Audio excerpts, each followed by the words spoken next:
सो OSP journey continue करते करते तो अब हमारी बारी है शेल स्क्रिप्टिंग सीखने के बारे में। तो आगे की जो वीडियो होने वाली है वो शेल स्क्रिप्टिंग के बारे में होने वाली है, तो ये प्लेलिस्ट लंबा चलेगा। ये मैं ओएसपी में ही कंसिडर करूँगा। सो बिना किसी देरी के आइए शुरू करते हैं।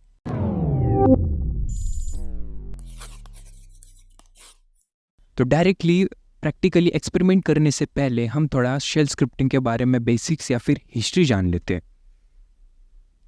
तो जब भी हम मेजर या फिर बहुत बड़े operating system, powerful system use कर रहे होते हैं, जैसे कि लिनक्स हो गया, मिंट हो गया या फिर उबंटू हो गया, तो उन डिस्ट्रीब्यूशन में कहीं ना कहीं हम शेल से इंटरेक्ट करते हैं टर्मिनल के ज़रिए। सो हम इस वीडियो में डिस्कस करेंगे शेल्स के बारे में या फिर लिनक्स शेल, शेल स्क्रिप्टिंग और जो भी उसके लेवल्स है। तो हमें ये चीज़ें कंटिन्यू करने से पहले हमें कुछ टर्मिनोलॉजी पता होना चाहिए, जैसे कि कर्नल क्या होता है, शेल क्या होता है और टर्मिनल। तो सबसे पहले आइए समझ लेते हैं कर्नल क्या होते हैं। सो कर्नल जो है वो एक प्रोग्राम है जो कि कोर कंप्यूटर ऑपरेटिंग सिस्टम में आता है कंप्लीट कंट्रोल के साथ, और हमारे सिस्टम को पूरा कंट्रोल करता है।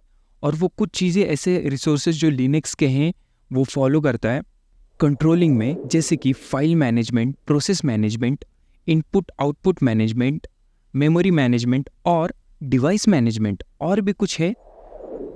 सो सबसे पहले मैं ये बताना चाहूँगा, जो हमारा लाइनस टॉरवाल्ड्स है, सबको लगता है उन्होंने लिनक्स बनाया, लेकिन वो रिस्पॉन्सिबल है लिनक्स कर्नल बनाने के ऊपर।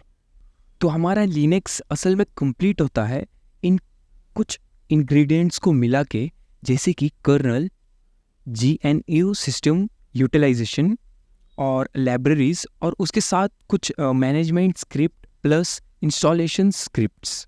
तो उससे हमारे सारे लिनक्स सिस्टम कंप्लीट होता है। फिलहाल तो लिनक्स जो कर्नल होता है हमारा, वो रिसोर्स मैनेजमेंट से जाना जाता है। So let's see the what is shell. So अब हम देख लेते हैं शेल क्या होता है। शेल एक स्पेशल यूज़र प्रोग्राम है जो कि हमें प्रोवाइड करता है इंटरफेस जब यूज़र ऑपरेटिंग सिस्टम को या फिर उसके सर्विसेज को यूज़ करता है। शेल नॉर्मली एक्सेप्ट करता है ह्यूमन रीडेबल कमांड्स यूज़र के ज़रिए और उसे कन्वर्ट करता है something which the kernel can understand. ये सिंपली कमांड लैंग्वेज इंटरप्रेटर है that executes the command read from input device, जैसे कि कीबोर्ड या फिर फाइल से हो गए। शेल तभी से चालू हो जाता है जैसे कि यूज़र लॉगिन करते हैं उसके सिस्टम में और टर्मिनल भी स्टार्ट हो जाता है। तो ये हो गया शेल। तो आइए हम बात करते हैं टर्मिनल क्या होते हैं। सो सबसे पहले मैं एक चीज़ बताना चाहूँगा, बहुत लोगों को शेल टर्मिनल में बहुत कन्फ्यूज़न होता है। तो आई होप आपको इस वीडियो में समझ में आ जाएगा जैसे मैं ये वीडियो को कंप्लीट कर लूँगा। तो हम अपने टॉपिक की तरफ चलते हैं। टर्मिनल टर्मिनल एक प्रोग्राम है जो कि रिस्पॉन्सिबल होता है प्रोवाइडिंग एक इंटरफेस प्रोवाइड करता है जहाँ पे यूज़र एक्सेस कर सकता है शेल को। आई होप आपने इस पॉइंट को नोट किया होगा। टर्मिनल नॉर्मली एक इंटरफेस प्रोवाइड करता है जहाँ पे हम शेल को एक्सेस करते हैं टर्मिनल के द्वारा। सिंपली ये अलाउ करता है यूज़र को कमांड एंटर करने में और आउटपुट देखने में, जैसे कि टेक्स्ट बेस्ड इंटरफेस हो गए, लार्ज स्क्रिप्ट हो गए return automated and perform complex task, और वो एग्जीक्यूट होते हैं हमारे टर्मिनल में। सो यहाँ तक हमने कुछ बेसिक्स देख लिया। अब हम मूव करते हैं हमारे मेन टॉपिक पे, जो कि है शेल स्क्रिप्टिंग। असल में क्या होता है? तो नॉर्मली मैं कहूँ शेल स्क्रिप्टिंग असल में यूज़र से कुछ इनपुट्स लेता है और उन्हें एग्जीक्यूट करता है। लेकिन कई बार क्या होता है, हमें बंच ऑफ कमांड एग्जीक्यूट करना पड़ता है हमारे टर्मिनल में। उस वक्त हम क्या कर सकते हैं? सो उसी वक्त हमें काम आता है शेल स्क्रिप्टिंग का, जहाँ पे हम बंच ऑफ कमांड लिख के और एग्जीक्यूट कर सकते हैं एक साथ। तो हम इसमें क्या कर सकते हैं, हम अपने कमांड को या फिर बंच ऑफ कोड को एक फाइल में लिख के और उससे बार बार हम एग्जीक्यूट कर सकते हैं हमें, ताकि बार बार कोड लिखने की ज़रूरत ना पड़े। और जो ये फाइल्स रहते हैं उन्हें हम कहते हैं शेल स्क्रिप्ट या फिर shell programme.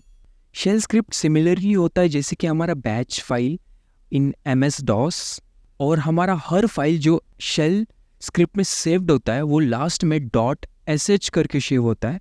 For example myscript.sh। तो शेल स्क्रिप्ट में भी कुछ सिंटैक्स होते हैं जैसे कि हर प्रोग्राम में होते हैं प्रोग्रामिंग लैंग्वेजेस पे। अगर आपके पास कोई भी पहले से ही लैंग्वेज का एक्सपीरियंस हो, जैसे कि सी प्लस प्लस या फिर पाइथन या फिर कोई भी लैंग्वेज, ये बहुत ही फिर आसान होने वाला है आपको। अगर आपको कोई भी लैंग्वेज नहीं पता तो कोई बात नहीं, मैं इसमें बहुत बेसिक से और बहुत इजी से समझाने वाला हूँ। शेल स्क्रिप्ट कुछ सिंटैक्स को कैरी करता है। तो सबसे पहले तो मैं बता देता हूँ शेल कीवर्ड्स के बारे में। तो उनमें आते हैं हमारे जैसे कि इफ एल्स कंडीशन या फिर ब्रेक या फिर और भी कई तरह के। और शेल कमांड होते हैं जैसे कि cd ls echo pw यानी कि प्रेजिंग वर्किंग डायरेक्टरी और टच कमांड। और भी आप जितने भी लिनक्स टर्मिनल में कमांड यूज़ कर सकते हो वो हम शेल में भी यूज़ कर सकते हैं। और यहाँ पे हम अपने कमांड में फंक्शन भी बना सकते हैं। तो खैर ये सब थोड़ा आपको अगर नहीं पता कुछ प्रोग्रामिंग लैंग्वेज तो आपको थोड़ा ये बाउंसर गया रहेगा। कोई बात नहीं, हम आगे आगे स्टेप बाय स्टेप सीखेंगे इन सब को। तो खैर हमने ये बेसिक्स जान लिया और आपके माइंड में ये भी आया रहेगा हमें शेल स्क्रिप्टिंग क्यों सीखना चाहिए और हमें क्या ज़रूरत है उन सब की। तो सबसे पहले मैं बताना चाहूँगा हमारे जो भी रिपीटिटिव टास्क या फिर काम होते हैं ऑर्गेनाइजेशन में, उन्हें हम ऑटोमेट करने के लिए, तो एक ही काम हम रोज़ एक ही स्टेप में बार बार कर रहे हैं, मतलब एक ही स्टेप्स या फिर मेथड फॉलो कर रहे हैं उस काम को करने के लिए, तो क्यों ना हम उस काम को ऑटोमेट कर दें, जिससे हमारा टाइम बहुत ज़्यादा बचेगा। और जैसे कि सिस्टम एडमिन्स हमेशा शेल स्क्रिप्ट को यूज़ करते हैं रूटीन बैकअप्स के लिए, तो यहाँ पे हमें शेल स्क्रिप्टिंग सीखना बहुत ही ज़रूरी हो जाता है। या फिर हम कहें सिस्टम मॉनिटरिंग, और कई बार हमें अपने शेल्स में नई नई फंक्शनैलिटी ऐड करनी पड़ती है, उसकी वजह से हमें बहुत ज़रूरी होता है। सो आई होप आपको ये बेसिक्स क्लियर हो गया होगा। अब अगले हम वीडियो से हम सारे टॉपिक स्टेप बाय स्टेप सीखेंगे और कैसे स्क्रिप्टिंग करना है ये भी सीखेंगे। सो आई होप आपको आज की वीडियो अच्छी लगी हो। Please let me know in the comment.